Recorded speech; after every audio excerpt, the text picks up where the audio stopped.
कुछ क्वेश्चन का पैटर्न भी अलग देखने को मिलेगा, तो आपको थोड़ी चीजें मैं डिटेल में भी बता रहा हूं। तो चलिए बात कर लेते हैं इस बार अभिवृद्धि और विकास के बारे में। देखिए सिंपल सा समझते हैं, दोनों को एक साथ करके हम लोग समझेंगे। अगर मैं बात करूं पहले अभिवृद्धि यानी ग्रोथ की, तो देखिए ग्रोथ का सीधा मतलब होता है हमारी बॉडी से, हमारे शरीर से मतलब होता है ग्रोथ का। ठीक, जैसे जैसे बॉडी का आकार बढ़ना यानी शेप बढ़नी शुरू हो जाती है तो क्या कहते हैं कि भाई उसकी वृद्धि हो रही है, उसकी ग्रोथ हो रही है। जैसे बच्चा होता है छोटा सा, आप लोग भी थे, हम भी थे, फिर बड़े होते चले गए और बड़े हुए और बड़े हुए, तो इस तरीके से क्या हो रही है, हमारे शरीर का आकार बढ़ता जा रहा है। ठीक है, हमारी हाइट बढ़ती जा रही है, हमारा वेट बढ़ता जा रहा है, तो ये सब क्या है, ये हमारी ग्रोथ है। तो आपको सिंपल सा समझना है, आपके एग्जाम में क्वेश्चन कई बार पूछा जा चुका है, जब भी ग्रोथ का क्वेश्चन आए तो समझ जाना आपके शरीर से संबंधित होगा। अभिवृद्धि का मतलब सीधा सा संबंध है, सिर्फ शरीर से मतलब है, बाकी और कुछ मतलब इसका नहीं है। लेकिन जब हम बात करते हैं विकास की यानी डेवलपमेंट की, जब हम बात करते हैं तो विकास का मतलब होता है परिपक्वता से यानी मैच्योरेशन से। जब आदमी जितना मैच्योर होता जाता है, मान लीजिए आपके सामाजिक विकास उसका बढ़िया होता जा रहा है, ठीक है, सोशल डेवलपमेंट बढ़िया होता जा रहा है, स्वयंगात्मक बढ़िया हो रहा है, मेंटल उसका डेवलपमेंट बढ़िया हो रहा है, तो उसके अंदर जितनी मैच्योरेशन आती है, जितनी परिपक्वता आती है, तो समझ लो उसका विकास उतना ही ज्यादा होता रहता है। ठीक, तो आपका ग्रोथ का मतलब है सीधा बॉडी से और आपके विकास का मतलब है आपका परिपक्वता से। ठीक, पहला पॉइंट आप लोग समझे, आगे देखते हैं। ये आपके इनके बारे में महत्वपूर्ण पॉइंट है और ये बार बार यही पॉइंट आपके एग्जाम में देखने को मिलते हैं। ठीक है, देखिए अगला क्वेश्चन है, जो ग्रोथ होती है, वृद्धि होती है, वो बाह्य होती है यानी एक्सटर्नल होती है। देखिए जो हमारा शरीर होता है, जो हमारी बॉडी होती है, तो हम लोग, हमारा जो शरीर है, हमारा जो बढ़ना शुरू कर रहा है, तो बाहर से हम लोग उसको देख सकते हैं ना। बेसिकली ग्रोथ का मतलब यही होता है, जो बॉडी की जो वो स्ट्रक्चर होता है वो बढ़ता रहता है, तो आपका जो बॉडी होती है वो बाह्य होती है। हम लोग बता सकते हैं कि भाई इसकी ग्रोथ कितनी हो रही है, कितनी इसकी हाइट बढ़ रही है, कितना इसका वेट हो रहा है। लेकिन जब हम बात करते हैं विकास की, तो विकास आंतरिक और बाह्य दोनों होता है, यानी इंटरनल और एक्सटर्नल दोनों होता है। कैसे भाई, विकास बाहर से हो रहा है किसी का, मान लीजिए किसी का भाषा का विकास हो रहा है, भाषा अच्छी बोल पा रहा है, तो हम बता सकते हैं कि भाई इसका भाषा का विकास अच्छा हो रहा है। लेकिन अगर किसी बच्चे के मस्तिष्क का विकास हो रहा है, तो इसका क्या हो जाएगा, या इसका इंटरनल हो जाएगा, यानी आंतरिक रूप से विकास हो जाएगा।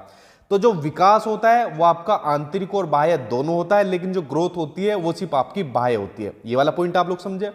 अगला देखते हैं, वृद्धि जो होती है, ग्रोथ जो होती है, वो कुछ समय के बाद रुक जाती है। जैसे जो आदमी की लंबाई होती है या चौड़ाई होती है या जो वेट होता है, आपने देखा होगा कुछ टाइम के बाद ये चीजें रुक जाती है। लंबाई एक समय तक बढ़ती है, वेट भी एक समय तक बढ़ता है, लेकिन जो विकास होता है वो जिंदगी भर चलता रहता है। कब, जिंदगी भर। और विकास जो शुरू होता है वो माँ के गर्भ से शुरू होता है। एग्जाम के अंदर क्वेश्चन पूछा जा चुका है, विकास जो होता है माँ के गर्भाधान से शुरू होकर जब तक आदमी की मृत्यु नहीं होती तब तक विकास चलता रहता है। ठीक है, तो आप लोग इसको समझिए कि वृद्धि कुछ समय के बाद रुक जाती है। ऐसा आपने कोई आदमी देखा है जो अभी तक जिसकी लंबाई हाइट बढ़ती जा रही है, जिसका वेट बढ़ता जा रहा है? नहीं देखा होगा ना। ठीक है, क्योंकि ग्रोथ एक टाइम के बाद रुक जाती है, लेकिन विकास जिंदगी भर चलता रहता है। आदमी कुछ ना कुछ जिंदगी भर सीखता ही रहता है। ठीक है, चलिए बढ़ते अब आपके अगले पॉइंट की ओर।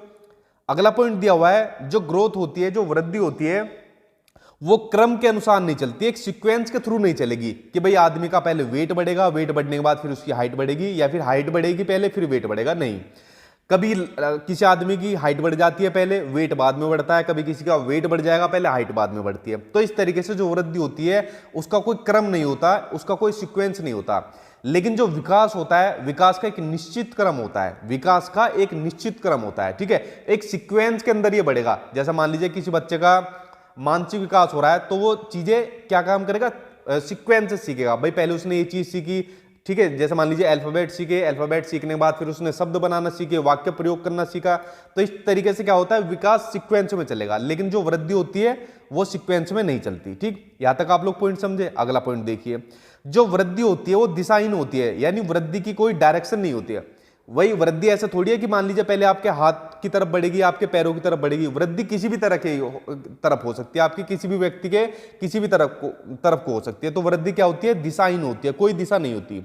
लेकिन विकास की एक निश्चित दिशा होती है, विकास की निश्चित दिशा होती है, पता रहता है कि इस आदमी का विकास किस दिशा की ओर जा रहा है। ठीक है, अगला पॉइंट है आपका कि विकास वृद्धि का हम लोग मापन कर सकते हैं, मेजर कर सकते हैं। बिल्कुल सही बात है भाई, वृद्धि जैसे मान लीजिए हमारा वेट बढ़ रहा है, हमारी लंबाई बढ़ रही है, तो हम इसका मेजर कर सकते हैं ना, इसको हम नाप सकते हैं कि भाई इसकी हाइट कितनी है, इसका वेट कितना है। लेकिन विकास को नहीं माप सकते हम। अगर मान लीजिए किसी बच्चे का सामाजिक विकास हो गया, सामाजिक विकास अच्छा हो गया, तो हम बता सकते हैं कितना वो इसका विकास हुआ है, 10 हुआ है, 20 हुआ है, 40 हुआ है, नहीं बता सकते हम। तो विकास को हम सीधे नहीं नाप सकते, लेकिन वृद्धि का मापन किया जा सकता है। मानसिक विकास को हम लोग माप सकते हैं। मानसिक विकास को यानी जो हमारा मेंटल डेवलपमेंट होता है उसको कैसे माप सकते हैं? आईक्यू के माध्यम से हम लोग माप सकते हैं। भाई मान लीजिए किसी बच्चे का आईक्यू ज्यादा हो गया तो हम कह सकते हैं कि ये बच्चा जो है अच्छा बच्चा है, पढ़ाई के अंदर ये बच्चा अच्छा है, ठीक है, एवरेज स्टूडेंट है या प्रतिभाशाली बच्चा है। किसी का आईक्यू कम हुआ तो हम कह देंगे भाई ये कम पढ़ा लिखा बच्चा है, कम बुद्धिमान बच्चा है। तो विकास का हम सीधे मापन नहीं कर सकते, लेकिन वृद्धि का मापन कर सकते हैं। आई होप आप लोग इस पॉइंट को समझे होंगे। ठीक, अगला पॉइंट आपका दिया हुआ है कि वृद्धि केवल परिमाणात्मक या फिर इसका दूसरा नाम लिख लो मात्रात्मक होती है, क्वांटिटेटिव होती है वृद्धि। क्यों? हम इसको माप सकते हैं, मात्रा में माप सकते हैं। हम वेट बता सकते हैं भाई फलाने आदमी का वेट 90 kg है, ठीक है, फलाने आदमी की हाइट जो है उसकी 7 फीट है। तो इस तरीके से क्या होती है? मात्रा में होती है, क्वांटिटेटिव होती है।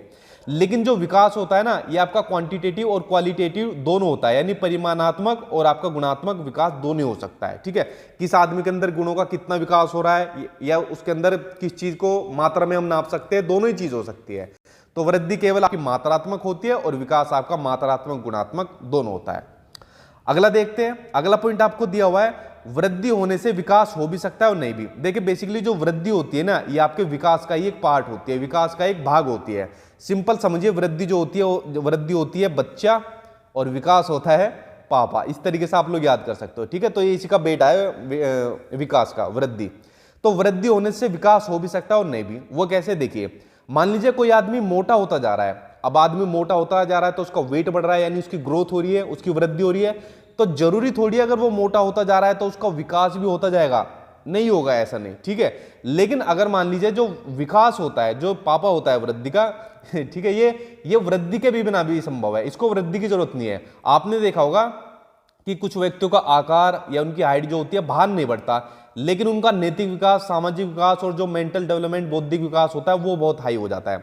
आपने एक बहुत ही फेमस वैज्ञानिक थे, अभी उनकी डेथ हुई थी कुछ टाइम पहले ही, स्टीफन हॉकिंस के नाम से थे। वो दुनिया के नंबर 1 वैज्ञानिक थे। ना तो बोल सकते थे, ठीक है, ना वो चल सकते थे, ना ही वो मूवमेंट कर सकते थे, कुछ नहीं कर सकते थे, लेकिन उनका जो बौद्धिक विकास था, मेंटल डेवलपमेंट था, उनके मुकाबले कोई नहीं था। ठीक है, तो आप लोग समझे कि जो वृद्धि होती है, वृद्धि होने से विकास हो भी सकता है, नहीं भी हो सकता, लेकिन विकास वृद्धि के बिना जरूर हो जाएगा। ठीक है, आप लोग इस पॉइंट को समझे। चलिए बढ़ते अब आपके विकास के आयाम के बारे में। ये क्वेश्चन आपके एग्जाम में देखने को मिलता है। देखिए डोमेन ऑफ डेवलपमेंट, बेसिकली बात हो रही है विकास के प्रकार की, कि विकास के कितने तरीके के टाइप होते हैं, कितने तरीके के प्रकार होते हैं। देखिए एक एक करके पढ़ते हैं सभी प्रकार के बारे में। एक होता है विकास का शारीरिक विकास, जिसको फिजिकल डेवलपमेंट के नाम से भी जाना जाता है। ठीक है, अब बेसिकली शारीरिक विकास के अंदर क्या आ जाएगा? मान लीजिए किसी बच्चे का वेट बढ़ रहा है, किसी बच्चे की हाइट बढ़ रही है, ठीक है, ये सब क्या है? शारीरिक विकास आपका। ठीक, इसे समझ गए आप लोग। दूसरा है आपका गत्यात्मक विकास, जिसको मोटर डेवलपमेंट के नाम से जाना जाता है। मोटर डेवलपमेंट बेसिकली क्या होता है? ये आपका शारीरिक विकास का ये भाग होता है। ठीक है, इसी से जुड़ा होता है। ठीक, यह हमारे मसल्स यानी जो हमारी मांसपेशियां होती है और हड्डियों की क्षमता होती है, उन पर कंट्रोल करने से संबंधित होता है। ठीक है, ये आपका जो मोटर डेवलपमेंट होता है, ये हमारी मसल्स पर कंट्रोल करने से संबंधित होता है। जैसे अभी मैं लिख रहा हूं अपने मसल्स के माध्यम से, ये इसका मतलब क्या हो गया? हमारा मोटर डेवलपमेंट हो गया। आप लोग जो वीडियो देख रहे हो, यूट्यूब पर सर्च मारते हो चीजें, तो आप अपने मसल्स के माध्यम से करते हो। ठीक, तो आपका मोटर डेवलपमेंट होता है। अब इसके बारे में और चीजें पढ़ते हैं। जो मोटर डेवलपमेंट होता है, गामक विकास होता है, इसमें बालकों के चलने, दौड़ने, कूदने, भोजन करने आदि विषय को शामिल किया गया है, और ये 2 प्रकार का होता है। इसको याद करना महत्वपूर्ण है आपका, कि जो मोटर डेवलपमेंट होता है 2 तरीके का होता है बच्चे का मोटर डेवलपमेंट। कौन कौन से 2 तरीके के होते हैं? एक होता है आपका फाइन मोटर स्किल और एक होता है आपका ग्रोस मोटर स्किल। अब इन दोनों के बारे में सिंपल सा समझना आप लोग। जो फाइन मोटर स्किल होती है, इसके अंदर हमारी मसल्स का कम यूज होता है, इसके अंदर मसल्स का कम यूज होता है। जैसे लिखते टाइम मसल्स का कम यूज होता है, अगर कलरिंग करें तो मसल्स का कम यूज होगा, कटिंग करेंगे कम होगा, अगर रोटी को हम लोग तोड़ रहे हैं या चबा चबा कर खा रहे हैं तो हमारे मसल्स का कैसा यूज होता है? कम यूज होता है। तो कम यूज वाले के लिए हो जाएगा आपका फाइन मोटर स्किल हो जाएगा।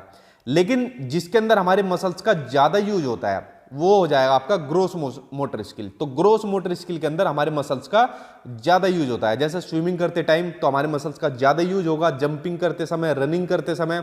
जैसे आप लोग अपने हाथ में भी मोबाइल फोन लिया होगा तो मोबाइल फोन में जब आप लोग चीजों को सर्च करते हो, कोई भी चीज आपको सर्च करनी है, तो क्या हो जाएगा, आपका फाइन मोटर स्किल हो जाएगा, आपकी मसल्स का कम यूज होगा।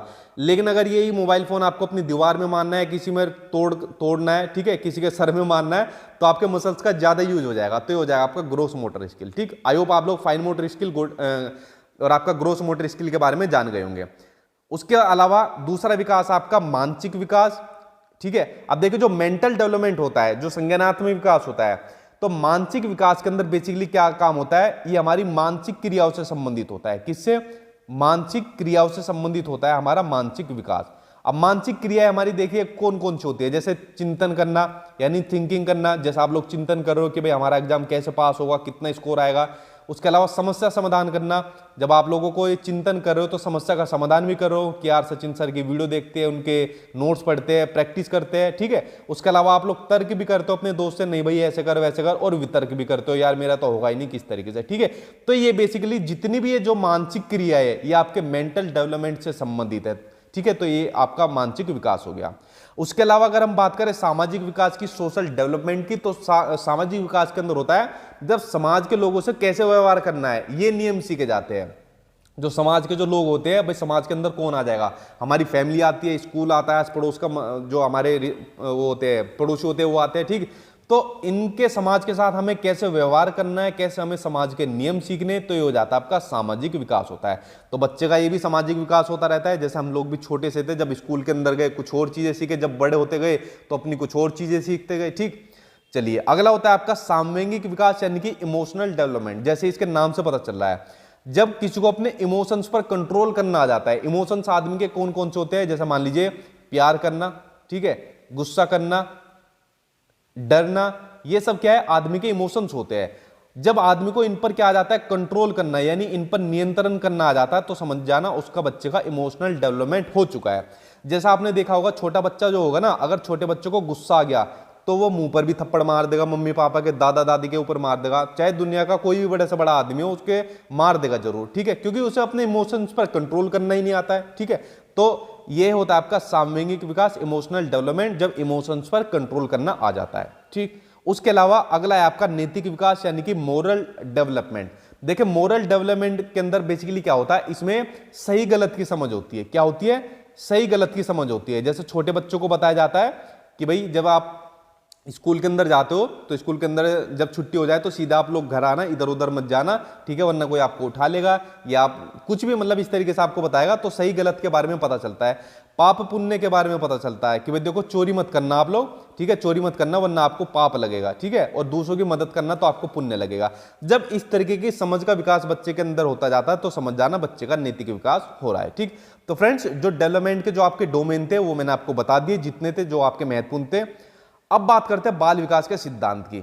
अब बात करते हैं बाल विकास के सिद्धांत की। और देखिए सीटेट, यूपीटेट और जितने भी टेट वाले बच्चे हैं, मैंने कहा ना 2 नंबर आपके एग्जाम में दिला कर लाएगा और 1 नंबर आपका यहां से देखने को जरूर मिलेगा। एक ना एक सिद्धांत एग्जामिनर आपसे पूछ लेता है, इसलिए जितने भी बाल विकास के सिद्धांत है, जो प्रिंसिपल है, उनको मैं अभी आपको बताने वाला हूं एक एक करके और डिटेल में। ठीक है, देखिए अगर मैं बात करूं बाल विकास के सिद्धांत की, तो पहला सिद्धांत आपका समान प्रतिमान का सिद्धांत। ठीक है, बेसिकली क्या होता है, इसके अकॉर्डिंग क्या होता है, कोई भी जाति होगी, चाहे वो मानव जाति हो, चाहे वो जानवरों की जाति हो, कोई भी जाति होगी, वो अपनी जाति के अनुरूप के विकास के प्रतिमान का अनुसरण करती है। वो कैसे करती है, देखिए इसको समझना। जैसे मानव हो गए यानी हम लोग हो गए। अब मान लीजिए हमारे यहाँ पर कोई बच्चा हुआ, हमारे यहाँ पर कोई बच्चा पैदा हुआ। कहां पर हुआ बच्चा पैदा? इंडिया के अंदर कोई बच्चा पैदा हुआ। अब यही बच्चा मान लीजिए अमेरिका के अंदर, मान लीजिए कोई बच्चा पैदा हुआ, अमेरिका के अंदर कोई बच्चा पैदा हुआ, और कोई बच्चा रूस के अंदर पैदा हुआ। अब देखें, चाहे इंडिया के अंदर पैदा हो, चाहे अमेरिका के अंदर पैदा हो या किसी भी देश के अंदर किसी भी जगह पर बच्चा पैदा होगा, तो जो मानव का जो बच्चा होगा ना, वो सेम ही रहेगा। भाई उनका कलर अलग रह सकता है, उनका काले गोरे वो रह सकते हैं, लेकिन उनका जो स्ट्रक्चर रहेगा वो लगभग सेम देखने को मिलेगा। जिस तरीके की वो क्रियाएं करेंगे, मूवमेंट करेंगे, वो सेम मिलेगा, और जिस तरीके की वो उनका विकास होगा वो भी सेम ही रहेगा। तो कोई भी जाति होगी ना, वो अपने जाति के अनुरूप के विकास के प्रतिमान को ही अनुसरण करेगी। जैसा आपने देखा होगा, मान लीजिए हाथी का बच्चा है, हाथी का ले लेता हो, तो हाथी का बच्चा कैसा होता है? बहुत बड़ा होता है। हाथी का बच्चा बड़ा होता है, ठीक है, कंपैरिजन में और दूसरे जानवरों के। लेकिन अगर मान लीजिए ये हाथी का बच्चा यहां पर है जंगल में, अगर मान लीजिए कोई हाथी का बच्चा किसी जू के अंदर है तो वहां पर भी वो छोटा बच्चा हो जाएगा हाथी का? बिल्कुल नहीं होगा, वहां पर भी वो सेम एज इट इज रहेगा। ठीक है, तो इसलिए मैंने कहा कोई भी जाति रहेगी वो अपनी जाति के अनुरूप के विकास के प्रतिमान का अनुसरण करेगी, उसी तरीके से उसको फॉलो करेगी। ठीक, तो पहला सिद्धांत आपका ये हो गया। दूसरा सिद्धांत आपका वेरी वेरी इंपॉर्टेंट, लगा लो, पता नहीं टीचिंग एग्जाम में कितनी बार ये वाला क्वेश्चन पूछा जा चुका है, मेरे ख्याल से सबसे ज्यादा यही पूछा गया है। विकास की दिशा का सिद्धांत, डायरेक्शन पूछा है विकास की। देखिए इसके अंदर आपको दो चीजें याद करनी है, एक होता है आपका सिफेलोकोडल और दूसरा होता है आपका प्रोक्सीमोडिस्टल। ये दो चीजें, अब देखिए दो चीजें क्या क्या होती है, इसको ध्यान से समझना, एक बार में आप लोग समझ जाओगे। ये मान लीजिए कोई बच्चा है, ठीक है, ये मान लीजिए कोई बच्चा है, इसकी मैं फोटो बना देता हूं, ये बन गया हमारा बच्चा। ठीक, अब ध्यान से समझते जाना जो चीज मैं आपको बता रहा हूं, ये बच्चा है। अगर बच्चे का विकास सर से, आपने देखा होगा कुछ बच्चों का सर पहले बड़ा होता है, ठीक है, अगर किसी बच्चे का विकास सर से पैर की तरफ हो रहा है, पहले सर का हुआ, फिर छाती का हुआ, हाथों का हुआ और उसके बाद पैर का हुआ, तो अगर बच्चे का विकास सिर से पैर की तरफ हो रहा है तो हो जाएगा आपका सिफेलोकोडल। क्या हो जाएगा? सिफेलोकोडल, यानी कि मस्का दोमुखी विकास। ठीक है, इसमें बच्चे का विकास सर से पैर की ओर होता है। लेकिन अगर बच्चे का विकास मध्य से शुरू होकर, केंद्र से शुरू होकर, सेंटर से शुरू होकर, यानी इसके जो पेट है या जो इसके पीछे की बैकबोन है उससे शुरू होकर और बाकी के हिस्सों की तरफ बढ़ता है, ऊपर बढ़ता है सर की तरफ, नीचे पैर की तरफ बढ़ता है, तो हो जाएगा आपका प्रोक्सीमोडिस्टल। ठीक है, ये आपका मध्य से शुरू होकर बाहर की ओर बढ़ता है। तो फ्रेंड्स आप लोग इन दोनों के बारे में समझ गए होंगे। जो आपका सिफेलोकोडल होता है, मस्का दोमुखी होता है, इसमें जो विकास होता है वो सर से पैर की ओर चलता है, वो सर से पैर की ओर चलता है। लेकिन जो प्रोक्सीमोडिस्टल होता है, दूरभिमुख के नाम से जाना जाता है, ये आपका मध्य से शुरू होकर बाहर की ओर चलता है। ठीक है, बड़ा महत्वपूर्ण आपका ये पॉइंट है, सिद्धांत है, इसलिए इसको अच्छे तरीके से देख लेना। आई होप आप लोग इसके बारे में समझ गए होंगे। अगला पॉइंट है आपका निरंतरता का सिद्धांत, यानी कंटिन्यूटी का सिद्धांत आपका। देखिए जो विकास होता है, मैंने आपको वीडियो के शुरू में भी बताया था कि कभी समाप्त होने वाली प्रक्रिया है, ये जीवन पर्यंत चलती रहती है। ठीक है, जिंदगी भर प्रोसेस चलता रहता है। मैंने कहा था मां के गर्भ से शुरू हो जाता है बच्चे का विकास और मृत्यु तक चलता रहता है विकास। ठीक है, तो जीवन पर्यंत चलती रहती है, कंटिन्यूसली चलता रहता है विकास, जब तक आदमी की मृत्यु ना हो जाए। ठीक, तो तीसरा सिद्धांत आपका ये था। अगला जो सिद्धांत है, जो विकास होता है ना, वो जनरल टू स्पेसिफिक होता है, यानी सामान्य से विशिष्ट क्रियाओं का सिद्धांत होता है। देखिए कोई भी बच्चा होगा वो पहले, सबसे पहले सामान्य क्रिया कराएगा, जनरल चीजें करेगा। जैसे पहले बच्चा उठना सीखेगा, बैठना सीखेगा, बैठने के बाद फिर वो आराम से चलना सीखेगा, चलने के बाद फिर वो दौड़ना सीखेगा। तो पहले वो सामान्य क्रियाएं कर रहा है बच्चा, और उसके बाद फिर वो विशिष्ट क्रियाएं करना शुरू कर देता है। कभी ऐसा थोड़ी है बच्चा पहले, जब बच्चा पैदा हुआ, पैदा होने के बाद ही सीधा दौड़ लगाना शुरू कर देगा, नहीं, बच्चा एक सीक्वेंस से करेगा, यानी सामान्य क्रिया करेगा पहले, फिर विशिष्ट करेगा। इसलिए जो विकास होता है वो हमेशा आपका जनरल टू स्पेसिफिक होता है। ठीक, बड़ा महत्वपूर्ण है, एग्जाम में पूछा जा चुका है, एग्जामिनर्स को उल्टा करके दे देता है। ठीक है, तो आपको हमेशा ध्यान रखना है, जनरल टू स्पेसिफिक होता है। पूर्वानुमान का सिद्धांत, देखिए विकास को हम पहले से प्रिडिक्ट कर सकते हैं, हम बता सकते हैं कि भाई इसका विकास कितना हो रहा है या इसका विकास किस दिशा की ओर जा रहा है। ठीक है, हम लोग बता देते हैं ना, जैसे मैं आप लोगों को बताता हूं जो आप पढ़ते हो कि भाई आपका विकास कितना हो रहा है, किस दिशा तक जा सकता है, कितना स्कोर आप लोग लेकर आ सकते हो, कुछ बच्चे का पता चल जाता है।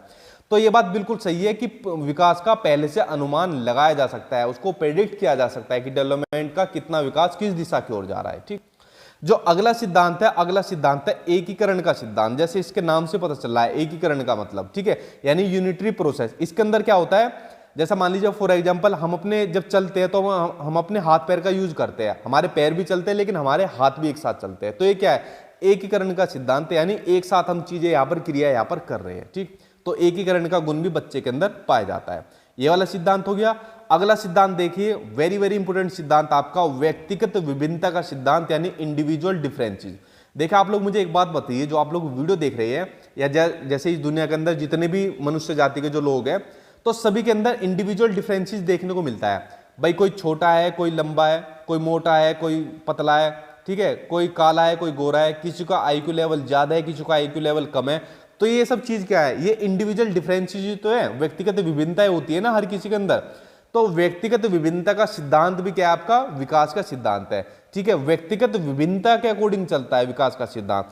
किसी में विकास की गति तेज तो किसी में कम होती है। भाई मान लीजिए किसी को आईक्यू लेवल ज्यादा है तो विकास की गति तेज हो जाएगी, किसी का आईक्यू लेवल अगर कम है तो उसकी विकास की गति भी कम हो जाएगी। ठीक है, तो व्यक्तिगत विभिन्नता का बहुत प्रभाव पड़ता है विकास के ऊपर। ये आप लोग समझ गए, सातवां पॉइंट।